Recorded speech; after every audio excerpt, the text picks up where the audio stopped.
Welcome, Soundies, to our sound for video session.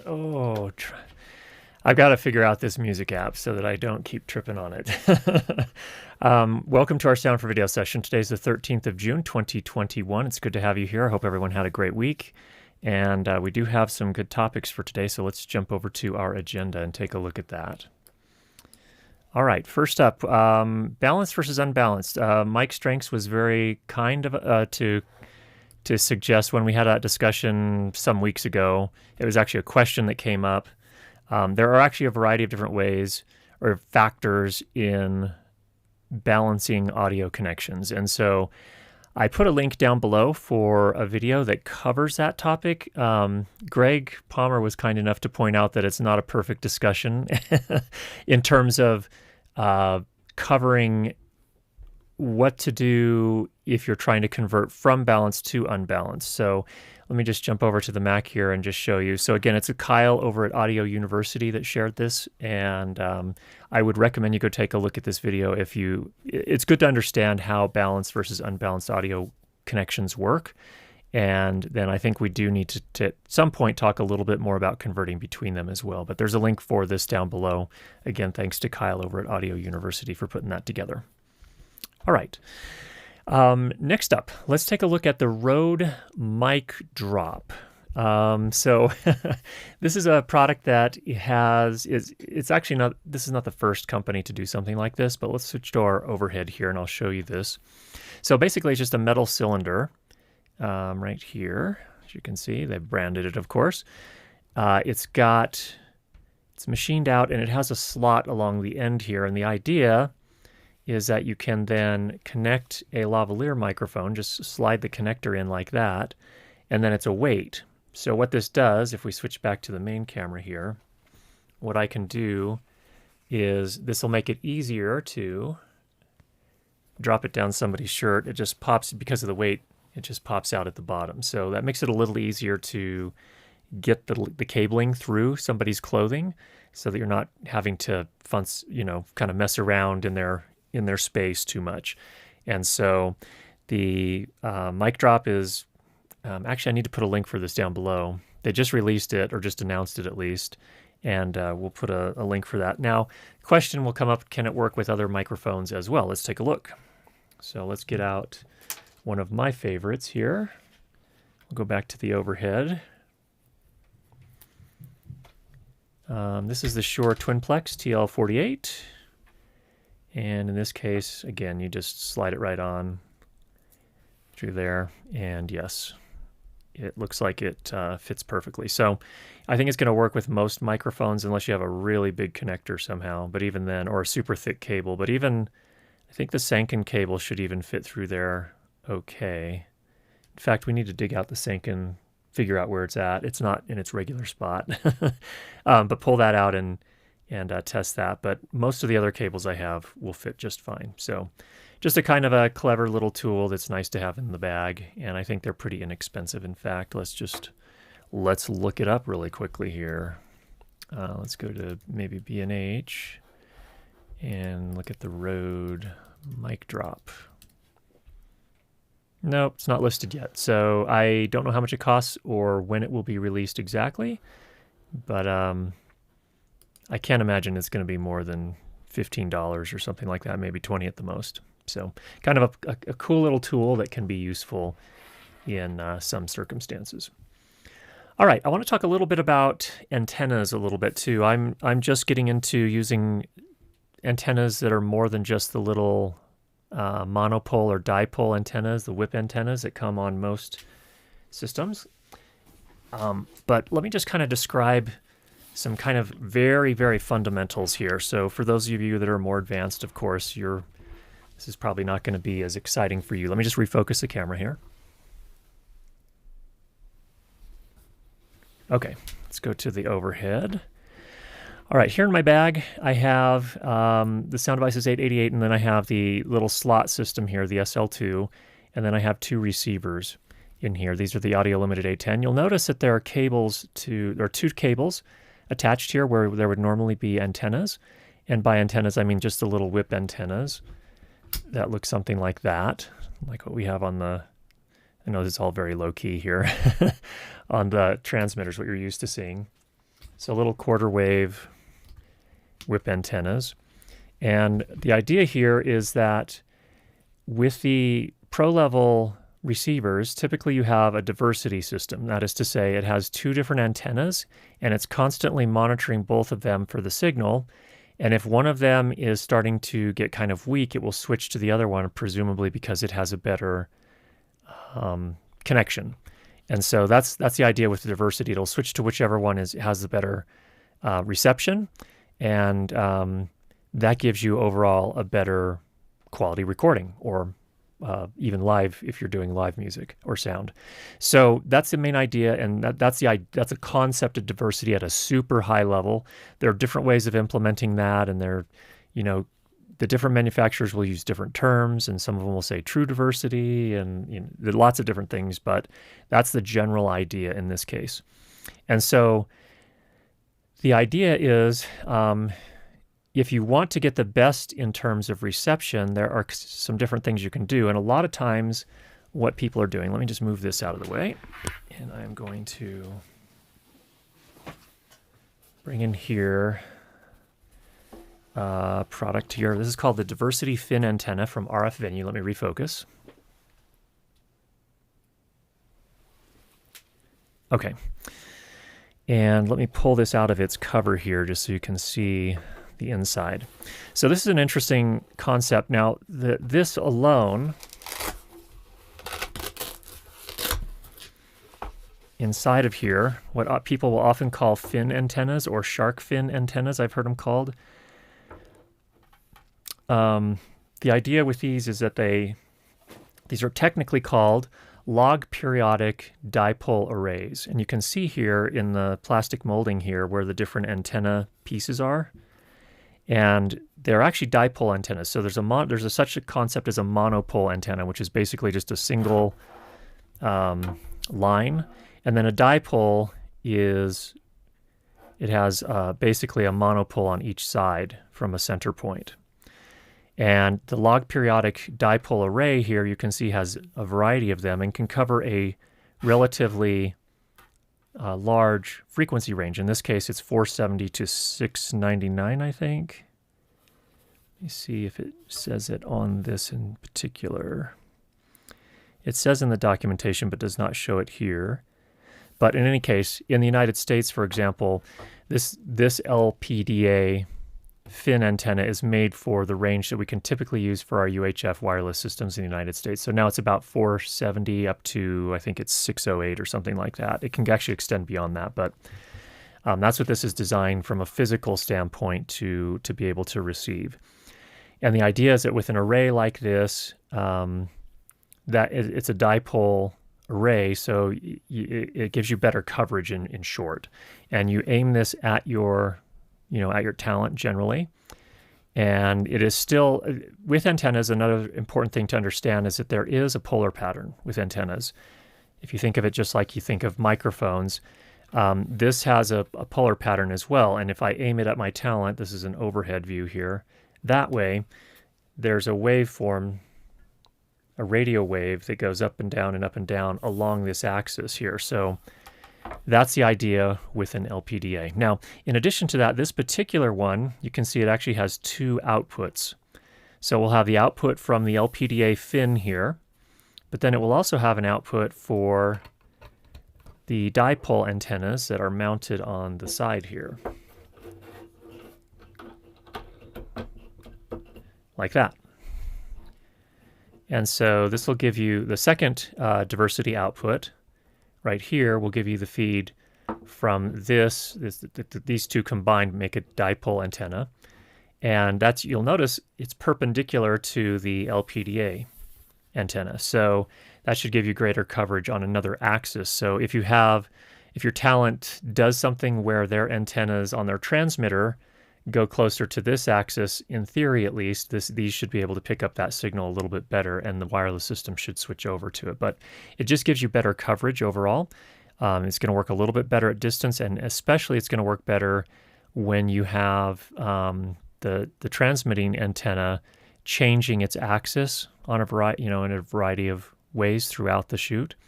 So that's what this type of antenna can do. So what I'm going to do here in the next few weeks, not exactly sure. I've got some other things scheduled at the moment, but we will go out and do some different demonstrations and show what kind of reception we get with the diversity fin antenna versus just using the regular quarter wave whip antennas that came with the audio limited A10 system. So there's a very, very, very high level basic primer on antennas for wireless microphones for audio. Obviously, we have a whole lot more to cover on that, and I'm just in my own learning, just getting into them right now, where I'm finding myself in a few situations working on, usually it's more narrative film for corporate stuff. Typically, just using the whip antennas is sufficient. Usually I'm working in a confined space, a relatively small room, and using those whip antennas just works fine. Once we start doing some things that are a little bit more sophisticated sets where we might have a little bit more radio frequency going on, something like this may be a little bit more helpful. So we'll take a closer look at those. All right, let's jump into our questions for today. And first one here is from Thomas. Thomas asks, I've been recording rock bands and it's difficult to monitor audio through my headphones from within the crowd. Would noise-canceling headphones or in-ear monitors work better? I have the Sony MDR7506 headphones right now. Thoughts? I suppose I need to be there before the band starts to do a sound check with them, but often I'm showing up and the show has begun already, or already begun. Thomas, good question. So I'm going to assume some things that you didn't directly say in the question here, but I'm going to assume that you are not the sound recordist. I don't know if you're getting a feed from the board and bringing your own recorder and setting up your own mics, or how exactly you're recording. What I've found is for rock concerts, frankly, it's usually really, really loud. And so you can put on your headphones and it's obviously going to bleed. You could try some noise canceling headphones. I generally try to stay away from them because I'm afraid of what they can do to change the overall sound. But the reality is if you're just showing up with a handy recorder, for example, or a recorder with stereo mics on it, the things that would be useful for monitoring is maybe finding the best position, moving around if you have the freedom to move around the venue and find a spot that sounds maybe better than another spot. But the reality is you could try those. I think in-ears are going to do probably a better job isolating. Or if you wanted to get some over-ear headphones that do a better job of isolating, there's some options out there as well. In fact, we were just doing our check beforehand. We're teaching Danny how to do the switching here for our stream. She just had her first lesson today. She was wearing these and she's saying, I'm hearing an echo. And these are the Bear Dynamic DT 770s. These isolate to some extent. I think these isolate more than the 7506s, but she said she was still hearing an echo, and we had to explain, okay, that's, we're sitting right next to each other, so that's you hearing my voice in the room, plus you're hearing it come through the microphone several milliseconds later into the headphones. So I don't have a particular set of isolating headphones that I could recommend other than, I think we talked about the remote audio headphones last week. They're pretty expensive, but that's an option. I would think in-ears might be a better choice, but you have to be prepared for in-ears. I think a lot of people are pretty disappointed the first time they put in-ear monitors in and realize how hard it is to get much bass in those things. And I have a pretty decent pair here. These are some West Tones. I use these when I do interviews now on my live streams. I guess I could show these on the overhead. These are pretty nice. They have, I think, 5 drivers in them, so in theory, they should be able to produce a good bit of bass, and they do sound a little bit better. I had some Shure, the 215s, I think they are. They're like $79 to $100 in-ear monitors, and those are really tinny sounding. These sound a little bit better, but still, they're in-ears, and so I've found, ooh, that's kind of gross. It's got ear stuff on it. These are mine, so I'm not sharing these. You just have to be prepared for them. They're not going to sound the same as over-ear headphones. So just be prepared for that if you do go down that route. Again, Remote Audio is the company that has the the really seriously isolating headphones, but they're pretty pricey. I think they're $250 or so. I don't know if that's in your budget range for what you're trying to do. So those are some thoughts there. If there's anyone else here that has more experience recording rock concerts, please let Thomas know what some of your suggestions are. Sometimes what I find is just having the headphones on one ear can help, and then give it a try. It may or may not help. It depends on you and whether that works for you, but that's sometimes something I do. So I can hear in the room, but I can also hear what's coming through the recorder or the mixer. So there's some thoughts there as well. All right, I think we've covered that one. Let's move on to the next one. Next up from Nick, I have a sound device of 633 and I'd like to be able to use one of the line inputs for a talkback mic so I can talk to my boom operator. Do you know of a very small and portable preamp that would allow me to do this, or is there a better option you can suggest? Let's go ahead and switch over to the Mac here. Let me show you a couple things. These are not things I have firsthand experience with, so I have not used them. I have used some of Musicbed's other products and had good experience with them. So I have one of their, I had one of their timecode generators. I think we gave it away a while ago because I wasn't using it, but it was super solid, great piece of gear. This is a AAA battery powered microphone preamplifier. So this is really designed for plugging in a lavalier microphone or maybe a little headset boom mic. And then you can output, let's see here. You can choose what kind of input here. So you've got 3.5 millimeter, TA3, TA5, or LEMO. And then I believe the output is TA3 as well. Let's see if we can get a better look at that.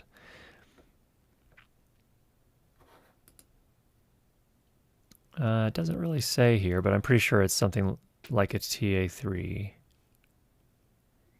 In any case, you can go check the Musicbed page to see the details on that. Sound Devices makes one as well, so there's the MP1, a little bit pricier, a little bigger, and it does have so you'd have to use an adapter cable because the line out is a full size XLR, and I think you need to go TA3 into the 633.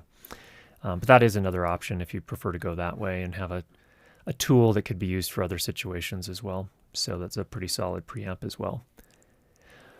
All right. I think if anyone else has direct experience with that, definitely let us know below for Nick's sake to see if we can find him something that'll work for his situation there. All right, next up from Blake. Another question about the 633. It's Sound Devices 633 day, I guess. In the past, you've talked about setting levels from about -20 to -12, I believe, for digital scales, but could be wrong.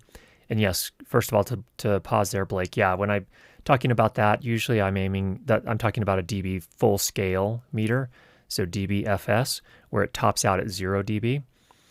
For the 633, 833, are you aiming for 0 since it's an analog scale as opposed to digital? Well, first of all, on the 833, they switched to a dB full scale meter. It's on the 633 that you have a dBu meter, which is the analog voltage meter, basically. I'm just curious as to what you have found works best for you in post, or maybe what a post team would appreciate. Yeah, usually for dialogue there, for example, I'm aiming for 0 or just above 0, depending on what it is. If it's a scripted piece and I know there's not going to be a lot of laughing or yelling or screaming or anything like that, I may push it a little bit above 0 dBu, but typically dBu plus or -6. I wouldn't go too much below that for dialogue typically if you're trying to, optimize your signal to noise ratio and keep things well above the noise floor. So usually, yeah, 0 is kind of just like a default starting point, and then you can adjust from there. Again, if there's not going to be a lot of modulation, a lot of laughing or screaming, I generally push it a little bit harder than that to go above that, maybe to +6 or maybe even +12, although that's getting a little hot, but probably around +6 is probably what I aim for. So thanks for that question. So what I want to do, let's switch over to the Mac just as a kind of a reference here as well. Sonic Scoop, which is, they have a YouTube channel, plus they have their own site here. They have an article called Everything You Need to Know About Audio Metering, But We're Afraid to Ask, and it talks about the different types of meters here, or types of decibels that are used on various meters. And you can see here dBu is the one that you're seeing on your 633, and that's basically a measurement of voltage, as opposed to dB full scale, which is a digital meter, which is measuring amplitude in the digital realm. So it tops out at 0, whereas dBu can top out depending on the specifications of the device you're using. And I think in the case of the 633, it tops out at about, can't remember if it's plus 18 or plus 20. But again, 0 is a pretty good place to aim for, with maybe a little bit more. Okay, let's switch on back to our questions here. All right. Next up from Randall. Can you refer me to an authoritative resource to help me in selecting audio mixing boards? Of course, please include yourself in if mixing boards is a topic that you do a deep dive into. It is not a topic I do a deep dive into, so I will not reference myself. There are 4 main concerns I have about mixers. Those are reliability, performance, features, and value. I've occasionally used 24-channel PreSonus mixers and smaller Soundcraft mixers, but as I'm considering the purchase of a newer 24 or 32-channel mixer, I could easily benefit from the experience of 1 or 2 knowledgeable and unbiased reviewers. Can you help me with this? Well, as I said, I am not...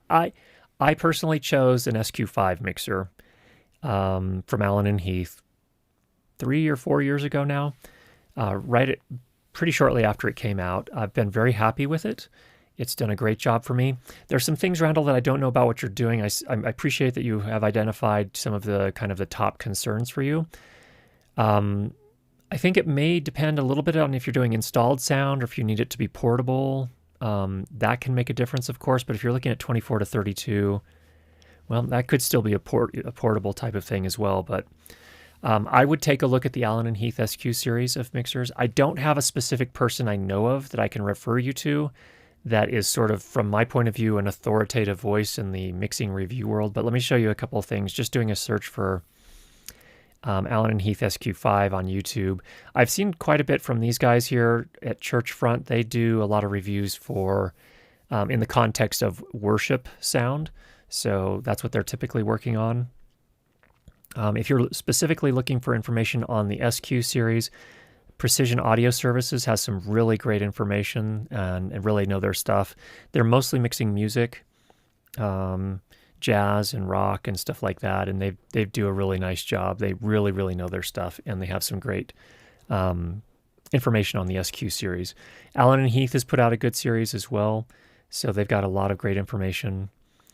If you could, I would try to go to a professional audio shop and put your hands on some of these and try them out. I think that's going to make a bigger difference than anything else. I think you also need to be clear about what types of things you need. Do you need Dante? Do you need the digital snake capabilities? Does it need to be digital, or are you looking for an analog board? There are just a lot of considerations. How many physical inputs do you need versus, can you use like a stage box with a digital snake or Dante? There are just a lot of different things. Do you need digital AES output or input, or, just a lot of things to consider. So I think one thing that would be kind of my advice at this point is obviously search online, but I would articulate exactly what your needs are in very specific terms and as much as possible. And then if you can, go to a pro audio shop and get some advice from those folks there. They should have some insights. A lot of their clientele obviously will be DJs, but you'll also have people that are doing like full concert mixing and stuff like that. And they'll be able to speak to some of that stuff. They'll have biases. We all have biases, but it's just another input that could be really useful for you. So hopefully that helps, Randall. And again, if anyone in the chat here would like to share their biased opinion, like I've just shared mine, please go ahead and help out our friend Randall here. All right. That is everything we have as far as pre-submitted questions. Let's go to the chat and see what we've got going in the chat today. Emma's going to take a scour through there. We did have a fun live stream yesterday with Kevin, the Basic Filmmaker, on sound, and answered a bunch of questions there. So if you're interested, I would definitely check that out over on his channel. Again, Kevin, the Basic Filmmaker is where you'll find that. Boulder Surfer question: would you generally recommend using the low-cut filter on a Mix Pre 3.2 over a high-pass filter on a microphone? Continuing, you wouldn't want to use both, correct? Yeah, typically you wouldn't want to use both unless you have some really intense low frequency you're trying to address. It depends on the microphone. Ideally, some microphone designs do this and others don't, but ideally, some microphones will actually apply the high pass pretty early on in the stage. They'll actually do it at the analog stage before it even gets amplified. That's probably the ideal, because then you're not amplifying all the stuff that you're trying to get rid of anyway, and it gives you a little bit more headroom. So that's the ideal situation, actually. But you also have to consider the microphones. Some of them have, you have to understand the character and what that particular high-pass filter is doing. So, for example, but it has a super extreme high-pass filter. It cuts up to like 250 hertz or something like that. So that's kind of made for super extreme situations where like you have just crazy wind, and for whatever reason your wind protection's not working that well, and I don't know what other circumstances you might want to use it, but that would be the one that I wouldn't want to use a lot on dialogue personally, because you'd lose a lot of the rich low end, that's starting to cut up even to the female voices, but definitely for male voices. So I would definitely get to understand what your particular microphone does. And to my mind, if you have one that kind of fits the scenario you're working with, it's a little bit milder than the MKH50s.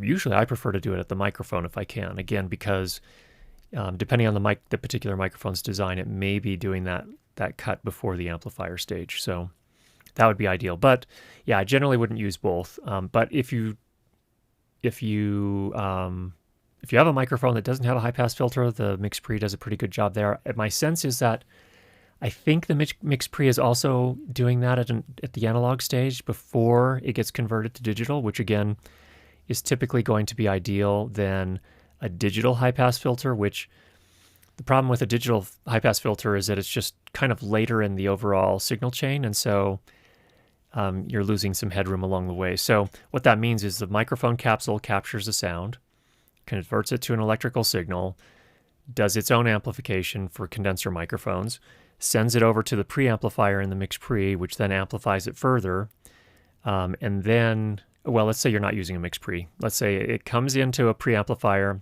on one of the Zoom recorders, for example, which I believe have all digital high-pass filters.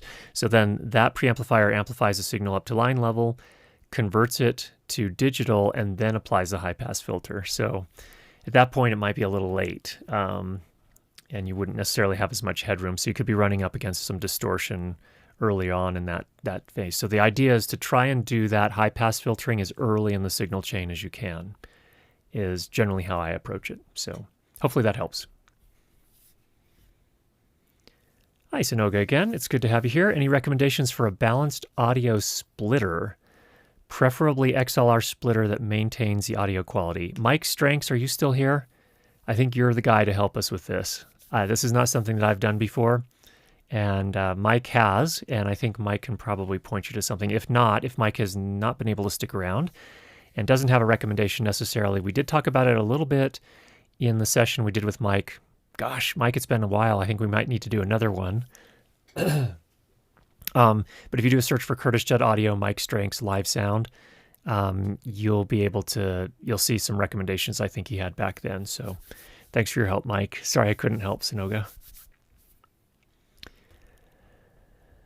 Okay, cool. From Greg. Greg, it's good to have you here. Listen to a discussion with Electrosonics. They made an interesting comment. You actually get a better signal with an omnidirectional antenna than directional antenna for digital signals.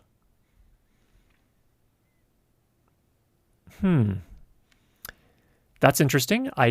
Again, I'm pretty early on in this stage of doing research on antennas, so I don't have an answer to that, but I'm guessing if someone at Electrosonics said it, they know a lot more about RF theory than I do.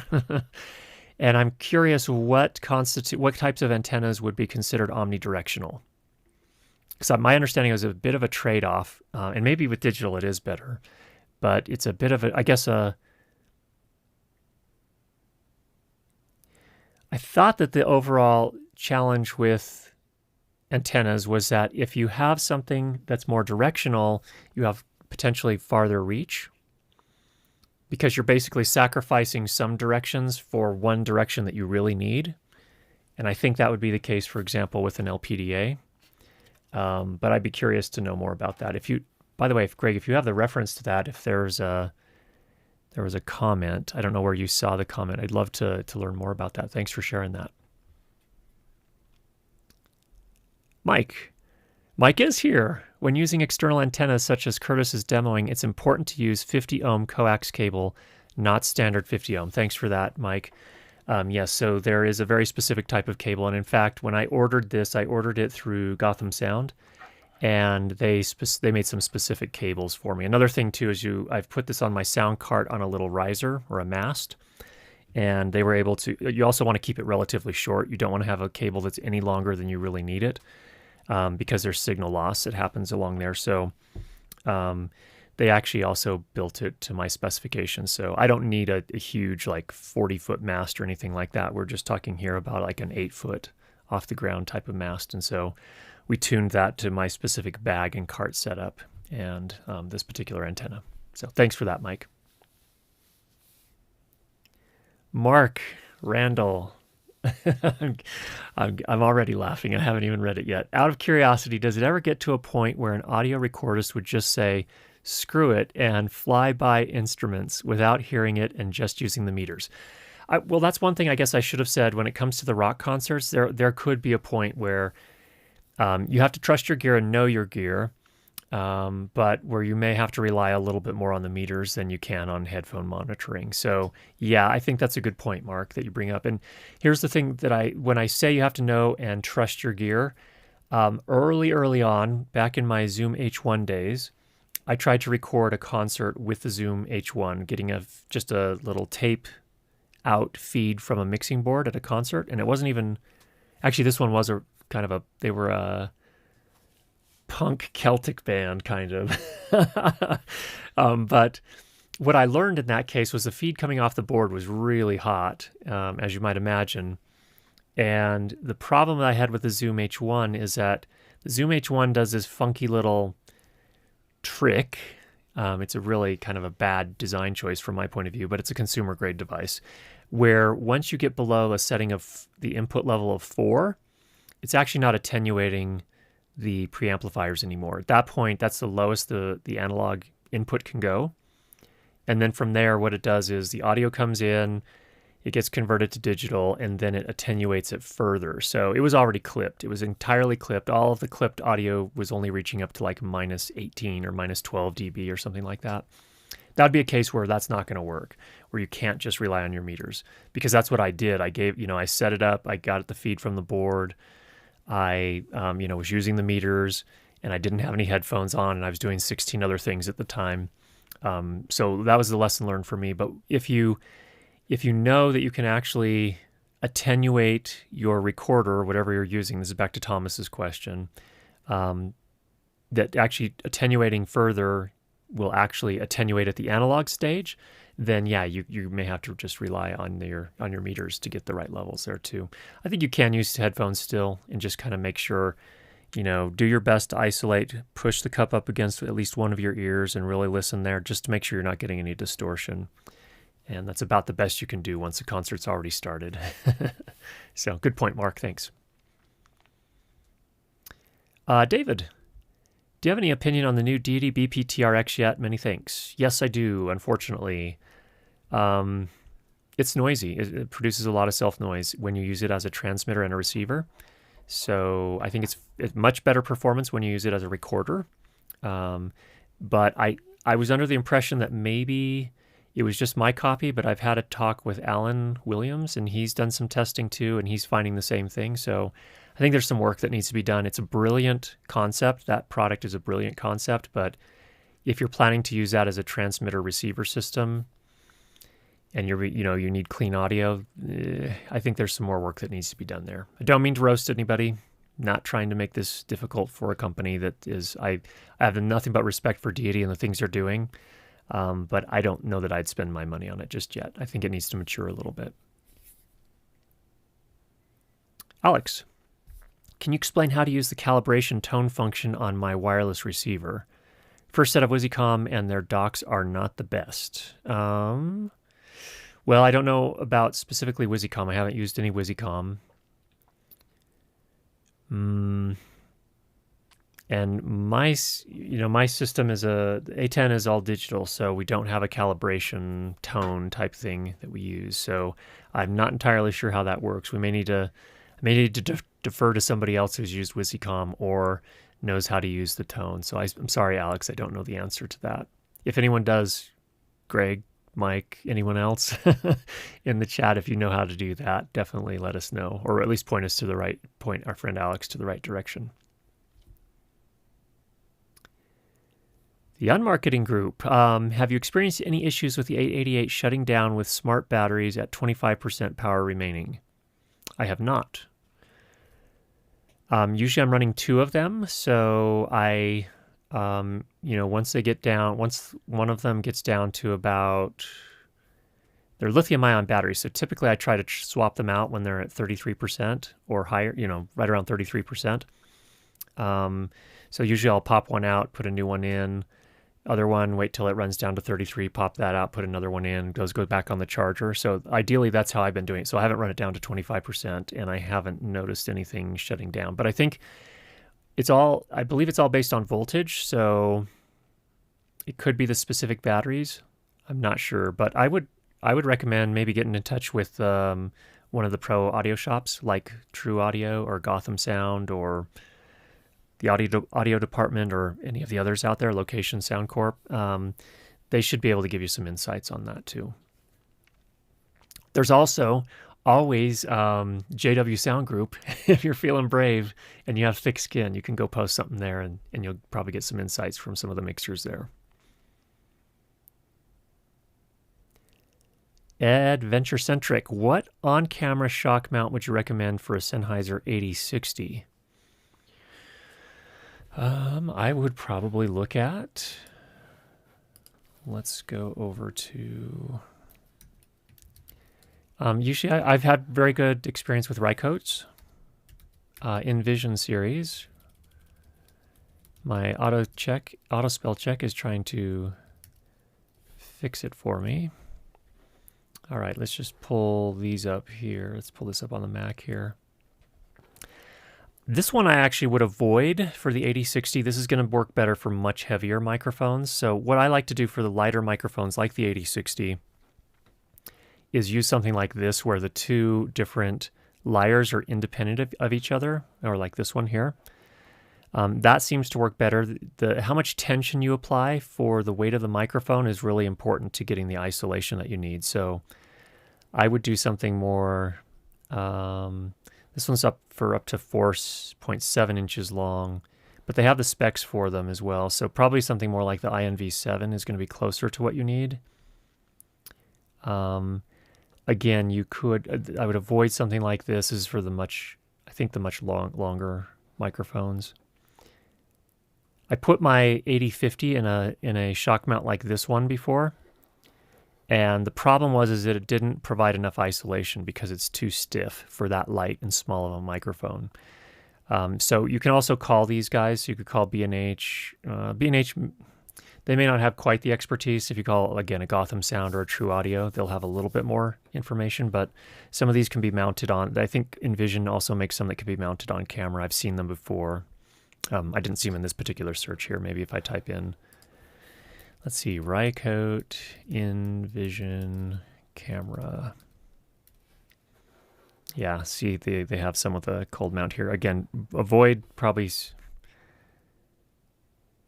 This says up to 11.8 inches in length. I think that's... My concern is that that's going to be a little stiff.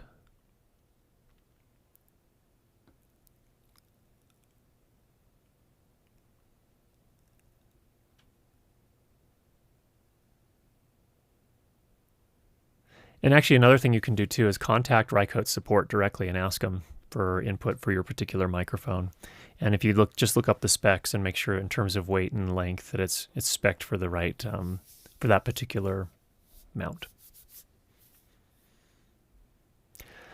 All right, UK Media. I had the Rode Go Mark 1 on the Reporter Go stick cut out on me yesterday. What would be your choice of an ENG omnidirectional handheld microphone for mainly outside situations? The one I've had a pretty good luck with actually is the Rode Reporter. The Rode Reporter's been good. I have also used the Electro Voice. What's the Electro Voice handheld mic? I didn't like the Electro Voice as much. It's a classic, but it's the RE50L is the one that I used from Electro Voice. It didn't sound as good, and it required a whole lot more gain. Like you were pushing your preamps kind of amount of gain. So I guess that could be good and bad. But the Rode Reporter worked really well for me. It's an omnidirectional handheld, and I used it at NAB, I think in 2019, the last time I went, and got some good results. So that's the one I'd probably look at. Shoji, any experience getting good quality audio into a Zoom session, specifically from an A10 Mini via share screen, advanced tab, second camera option?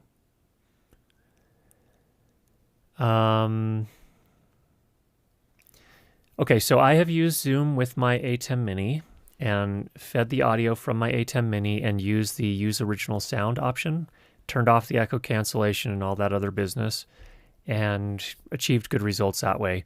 I'm not familiar with the share screen advanced second camera option because I just fed it all through the A10 Mini. So I did the switching at my A10 instead. I don't know what the second camera is. Maybe Zoom is capable of taking input from another camera, but I haven't used that. I just used the A10 Mini itself and fed the audio through that. So I'll have to look into that second camera option and see what that's about. You got me. Hey, Joe. You have a pair of Focal Listen Pro headphones to use with my recorder, and I say Focal. I've heard people say Focal. It's a French company, but then I saw an interview with one of the Focal employees, and he said Focal, and I don't know if he was just trying to speak more like Americans speak English, or if that's the way the name of the company is actually pronounced. I don't know at this point. I'm confused, but anyway, so you have a Focal Listen Pro headphones to use with your recorder, and I just wondered what level I should have my headphones set at when in field recording. It needs to be comfortable. It needs to be enough that you can hear the nuances, so you can identify if there are, for example, a noise floor issue or interference or anything like that, but it shouldn't be so loud that you're searing your ears and destroying your hearing. So that's a purely analog thing that's based entirely on your hearing.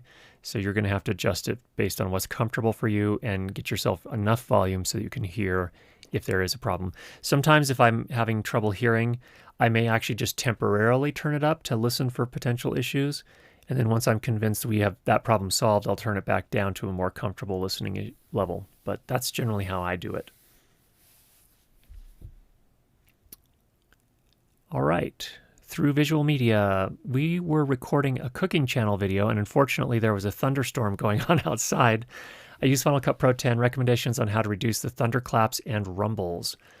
Well, a high-pass filter will be the first thing, but the problem is that thunder is actually fairly broadband at some point. I mean, there's a crack that can be really intense. Using something like, you're in Final Cut though. I don't know of anything in Final Cut directly that can do spectral noise removal, so you may need to go in and actually remove the individual thunderclaps. The rumbles are a little bit easier with a high-pass filter, but something like Adobe Audition or Isotope RX have these, the ability to go in and actually basically paint out the places where you see a thunderclap. And if it's not right on top of a line of dialogue, you can usually get it pretty well. So those are the things. I don't know of anything in Final Cut that would do that itself, but if you're willing to go outside of Final Cut, those are the tools that I would be aware of that would do that for you. Okay, Kevin. It's good to hear from you, Kevin. Welcome to today's show. Is there some difference or consideration using a 3.5 millimeter to XLR adapter like the Deity adapter cable into the XLR on the MixPre 3 over straight into the 3.5 millimeter input? All right, so the 3.5 millimeter input on the MixPre, it's using a different preamplifier. So I think there is potentially a difference there. And what I would typically recommend is probably using something like the VXLR Plus from Rode to make the adapt the input. So then you can use one of the really high quality inputs, one of the XLR inputs. 3.5 millimeter input, for example. Let me just switch to it here. I'm going to change it to mic. And I'm going to choose, let's see here. Actually, let's go to our overhead and let's take a look at this. I'm trying to remember really quickly how to set this. Okay, get a focus here. All right. You'll have to forgive me. I didn't prepare for this ahead of time.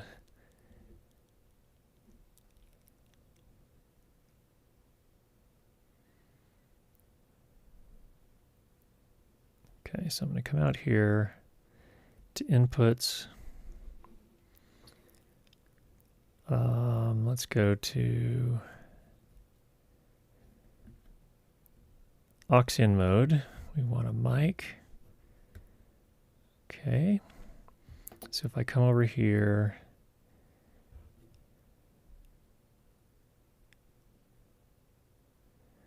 so I'm going to go aux in 1. You'll notice when I do that, so I'm now using the 3.5 millimeter input for this channel.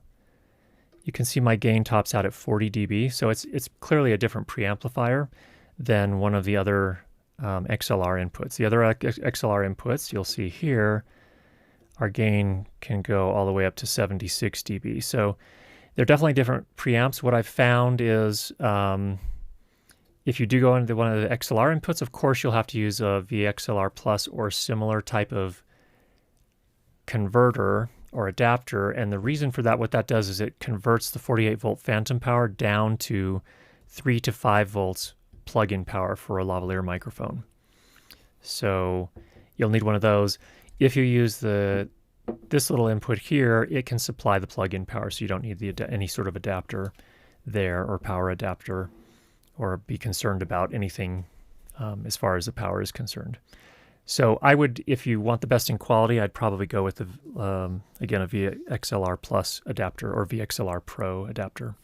Either one of those would do the job. Thanks for that, Kevin. All right. I don't know if it's Jaunty or Haunte. Why would most wireless systems under $800 per channel don't have analog limiter? Isn't that a pretty basic function to work with microphones? I know it costs, but still. I can't speak to why they don't do it. I mean, analog limiters, I would think there's a substantial price tag there. You know, again, these companies are trying to make money. I can't speak to what the economics or the cost basis looks like exactly, but you know, there's a lot that goes into designing wireless systems. I don't know. The one that I do know that uses an analog limiter for less than that price is the Deity Connect system. Although it's a pretty aggressive limiter. Basically, you can't get anything over minus 12 dB going through that thing. So it's I think Andrew said, he told me it was based on the limiter that was used. It's designed to work like a limiter that was in an old Shure mixer. So it's pretty aggressive. Like it really kind of pushes down. I prefer something that's not quite so aggressive, but in any case, I don't know the short answer to that. They also use more power too. So, you know, when you're doing wireless and you have to power via battery, that's another consideration. So there's just a lot of engineering that goes into those pro systems, and you know, that's my guess, but I don't really know beyond that. Tic Tac. I know this session is mainly about sound, but do you have a background in video? I'm looking for a portable live streaming setup, if you can help me.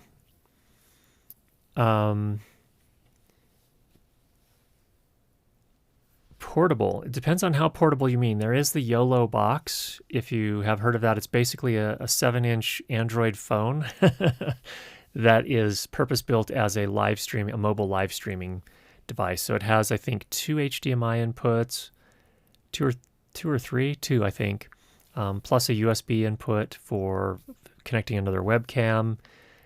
You can stream via an Ethernet port, or you can stream by putting a SIM card in there and streaming via, I don't know if it's LTE, I can't remember which level of radio it's using on that, but that's the one device I know of for that type of purpose, if that's what you mean by mobile. If you mean by mobile, putting together a small kit, then something like an A10 Mini to me makes a lot of sense. If you are going to have, for example, Ethernet available to you over which you'll be streaming, at that point, I'd probably go with the A10 Mini Pro at least, or the A10 Mini Pro ISO, or the A10 Mini Extremes, one of those. But lots of people have fashioned those into little Pelican cases, and with a monitor and the switcher, you can get a fairly portable type of setup there as well. So those are the first two thoughts that come to my mind. I don't know if that fits what you're looking for, but hopefully that helps.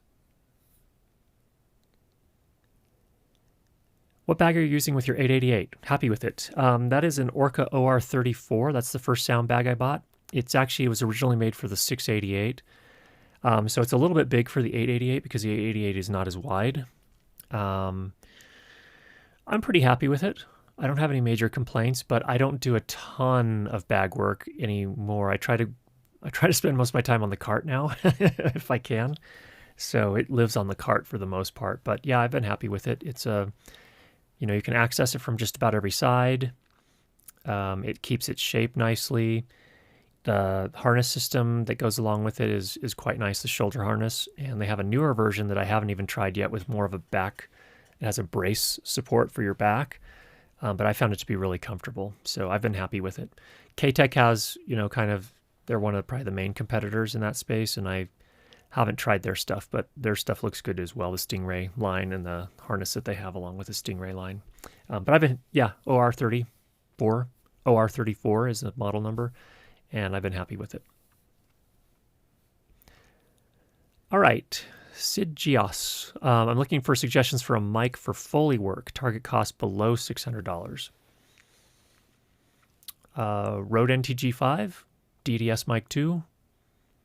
Those are probably the first two that come to my mind. Anyone else have suggestions out there in the chat? Let us know for sure. Those would be my first two thoughts, though. Thank you for the XLR adapter answer. Thank you very much, Kevin. I appreciate that. Brian, what would you recommend for an all-around lighting system to be placed on a small camera video rig? Here's for thy pains. Thank you. Brian, do you mean something that would be mounted to the camera itself? If you want something that's a little bit bigger and softer, that's where I would say the Lupo Smart Panel is a good bicolor option. It is bigger, but they've kept it pretty lightweight. So it really depends on how much weight and size you're willing to put on top of your camera, but that's probably the first one that comes to my mind. Some others, the Aperture MC is nice, but it just doesn't have that much power. And it's really small, so it's going to be a harder light source, really. At that point, it's diffused, but it's not, because the size of the unit is so small, it's not going to go really far. In fact, the colored light behind me here is done with the Aperture MCs, 2 of them, to make that splash of color back there.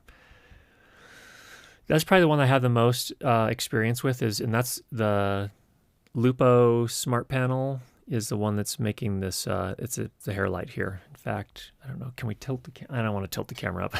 It's up on the ceiling here, aiming down at my head. So it's 5 feet away from my head, and this is what it's doing, and it's on at about probably 20% intensity.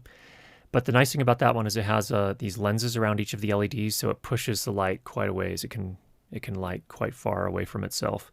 And then it also comes with a little diffusion panel on top of it, so you can kind of soften things up just a little bit. So hopefully that helps. And we have a review of it on my main channel if you do a search for Curtis Judd Lupo Smart Panel. Is there a big delay if I use MIDI controllers with Sound Devices MixPre 10T2? I didn't notice a big delay. So we use the Novation Launch Control XL. Mm-hmm. Actually, Emma's taken over that now. I bought it. She bought it to use with Ableton. I didn't notice a lot of latency or delay. It might be different if you're trying to do a keyboard. It might be different if you're trying to do a keyboard. Yeah. If you're trying to like live play notes into a DAW. Oh yeah, no, that's different. Yeah, so yeah, I didn't, not with the Mix Pre though. Not just he's using it as he wants to know about it, using it as a controller for the Mix Pre. Yeah, we have a video on that as well. If you want to see us use that, and you can actually hear how long it takes for it to affect the overall sound. So in that case, you're going to go to YouTube and search for Curtis Judd Audio Mix Pre Control Surfaces. And that's a video we put together back in, I think, late 2018. So, okay. How many courses do you now have? I took your A10 Mini Sound course a while back and really enjoyed it. Just curious. Well, let's see. I don't know how many courses we have. Let's take a look. School.Learn Light and Sound. And we're going to go in here and take a look at our course catalog. We have Production Sound Fundamentals, Dialogue Post-Processing with Adobe Audition, Sound Devices Mix Pre, Zoom F8, F8N, Fairlight Fundamentals, Zoom F4, Zoom F6, and Sound for live streaming with the A10 Mini. So we have 8 courses so far. We put our wireless microphone fundamentals we're working on with Michael Wynn on hold for now. Again, he's been so busy he hasn't had time to touch that. And I started a course on audio for corporate and education production video. That one I'll probably flesh out over time here as I start my new job this week, and which I'm very excited about, where we'll be doing a lot of education video. And then I've also envisioned working on an Isotope RX courses. Those are the ones. I need to go back and update the Fairlight Fundamentals course as well, because it's based on version 16 right now. So we need to update that for 17. So 8 courses so far, more in the works. Through visual media. Thank you for your previous response. Second question, looking to get a boom shotgun microphone on a budget, Synco D1 or Deity S Mic 2 or Rode NTG3. Of those 3, probably the kind of the best all-rounder there. Well, that's a toss-up. The Synco, I think they have a D2. Not familiar with the D1. I think we did a demo of the D2 here a while back. Deity S Mic 2 I quite like, and the Rode NTG3 I like as well. The NTG3 is a lot bassier, so if you do want that bassy sound, that one can be a good choice. But otherwise, if you want a more neutral sound, I'd probably go for the Deity S Mic 2. Another option in there that's a little bit less expensive than the NTG3 is the NTG5. It is smaller than the S Mic 2. It uses an RF bias design like the NTG3, but it's not as bassy as the NTG3. So I would add that to the list of potential mics as well, and I'd probably choose that one out of all of them. So hopefully that helps. Last one. Last question, Emma says, from Sheriff Logs, have you used Ableton? I used it to make music, but I want to switch to Nuendo because Ableton UI interface, like faders and stock plugins, are ugly and not flexible to work with because it's small and flat. Compared to Logic, its buttons and knobs are big, and Ableton stock plugins are too small and can be intimidating for newcomers. Apart from that, it's good. There's something I didn't know about with Live. Okay, just a second here. Emma's going to talk. We didn't set up a microphone up for her before, but I'm going to translate for you. Okay, go ahead. There's a thing that I don't know if not many people know about this. I didn't when I started using Live. Yes, when you have your plugins down in the bottom panel on a channel, they are pretty small. If you double click on like the top bar of any plugin, it will expand it. Okay. So I didn't know that, and yes, the EQs are very small. If you leave them in the tiny view, in the expanded view, they're better. Okay, so you can expand them in Ableton. So the way you do that is you double click on the top bar, and it will give you a much larger view to work with. So I've never used Nuendo though. Like, yeah, Nuendo. I'm not familiar with. I mean, I've heard of Nuendo, but I've never used it, so I don't know. Yeah. No, if Live isn't working for you though, then don't stay in it. Yeah, don't stay in a DAW that you hate. It'll just make your workflow Yeah. terrible. If your goal is to make music, then get into something that you appreciate and enjoy using. I would look at Studio One. There's always Pro Tools. Pro Tools is a standard in the film industry and probably in the high-end music industry. It still is too. But yeah, I'd try around. So I don't know the first thing about Nuendo, unfortunately, but that was Emma's input is Ableton. You can make the plugins a little bigger by double clicking on the top bar. So, but don't stay there if you don't like it. But again, don't stay there if you don't love it. So, all right. Thanks everyone for coming to our Sound for Video session today. Get out there and make some great sound, and we'll talk to you again next week.